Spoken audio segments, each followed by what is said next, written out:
Melalui surat laporan nomor 001, DPPLSM, Gatar, P, 9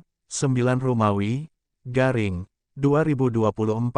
tanggal 25 September 2024, terkait proses hukum Tipikor, atau tindak pidana korupsi BTT, atau biaya tidak terduga proyek bencana alam, di BPBD Kabupaten Seluma 2022.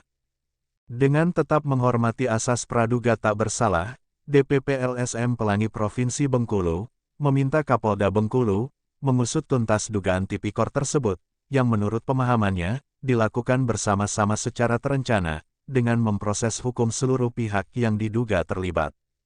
Antara lain, Bupati Seluma, yang bertanggung jawab atas penerbitan surat keputusan penetapan tanggap darurat bencana alam, yang dijadikan dasar melaksanakan kegiatan proyek tanggap darurat bencana alam. Sekretaris Daerah Kabupaten Seluma, selaku Ketua Tim Anggaran Pemerintah Daerah, atau TAPD yang bertanggung jawab atas kebijakan pengelolaan keuangan daerah, termasuk dana biaya tidak terduga atau BTT 2022. Kepala Badan Keuangan Daerah atau BKD, yang bertanggung jawab atas pengelolaan keuangan daerah, termasuk biaya tidak terduga atau BTT 2022. Dan pejabat pembuat komitmen, atau PPK BPBD Kabupaten Seluma, yang bertanggung jawab atas fisik dan keuangan proyek tanggap darurat bencana alam BPBD Kabupaten Seluma, 2022. Berdasarkan hasil investigasi LSM Pelangi di lapangan, termasuk informasi dari masyarakat di sekitar lokasi kegiatan, proyek rehab jembatan gantung Desa Padang Merbau, dan Desa Pagar Banyu, Kecamatan Ulutalo, pemasangan bronjong jembatan gantung di Kelurahan Pukuk, Kecamatan Seluma Utara. Pembangunan box culvert, ruas Jalan Jenggalur Riak Siabun 1, Kecamatan Sukaraja, dan Jalan Kabupaten Desa Lubuk Gadis, Kecamatan Talo, pembangunan pelapis tebing kantor Bupati 1 dan 2, pembangunan bronjong Jalan Bunga Mas, Pasar Sembayat, Kecamatan Seluma Timur, termasuk kegiatan non-fisik. Seluruhnya bukan akibat satu peristiwa atau rangkaian peristiwa bencana alam, yang mengganggu kehidupan dan penghidupan masyarakat, sebagaimana pedoman penetapan status keadaan darurat bencana, Badan Nasional Penanggulangan Bencana, atau BNPB 2016, kata Ketua dan Sekretaris DPP LSM Pelangi Provinsi Bengkulu, Freddy dan Erlan, pada salah satu bagian surat laporannya.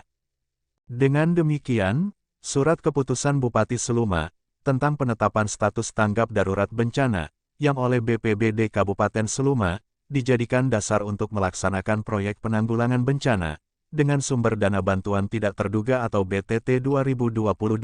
sebesar Rp4.700.000.000, dapat dikategorikan rekayasa atau mengada-ada, tegas kedua petinggi DPP LSM Pelagi, pada bagian lain surat laporannya.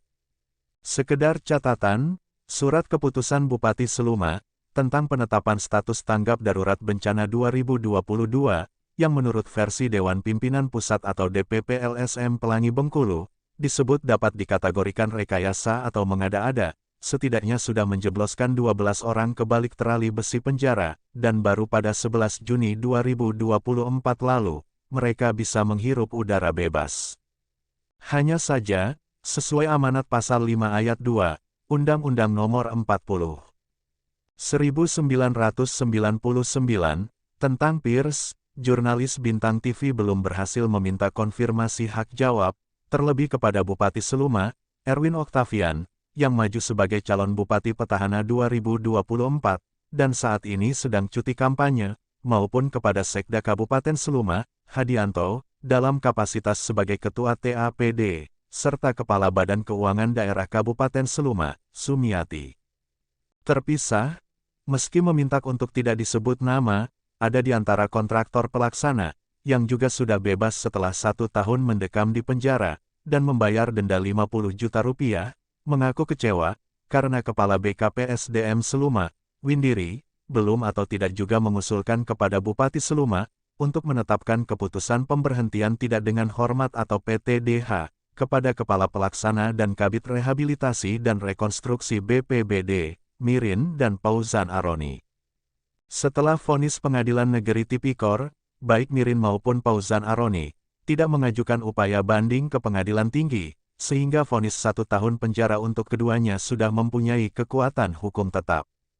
Sesuai Surat Keputusan Bersama, atau SKB Mendagri, Menpan RB, dan Kepala BKN, tentang penegakan hukum terhadap pegawai negeri sipil, yang telah dijatuhi hukuman berdasarkan putusan pengadilan yang berkekuatan hukum tetap, karena melakukan tindak pidana kejahatan jabatan, atau tindak pidana kejahatan yang ada hubungan dengan jabatan, dijatuhi hukuman pemberhentian tidak dengan hormat. Di lain pihak, dari informasi yang berkembang di kalangan ASN Pemkab Seluma, hingga saat ini Mirin dan Fauzan Aroni masih PNS dengan status diberhentikan sementara, dan masih menerima uang pemberhentian sementara 50% dari penghasilan jabatan terakhir sebagai PNS, berdasarkan keputusan Bupati Seluma, Erwin Oktavian. Itu tidak adil namanya, ungkap 2 orang kontraktor proyek bencana alam BPBD 2022, yang kembali mengingatkan Bintang TV, untuk tidak menyebut nama mereka berdua. Dari Studio 1 Bintang TV Bengkulu, jurnalis Bintang TV Seluma, Edi Santoso dan juru kamera Marco Melandri melaporkan.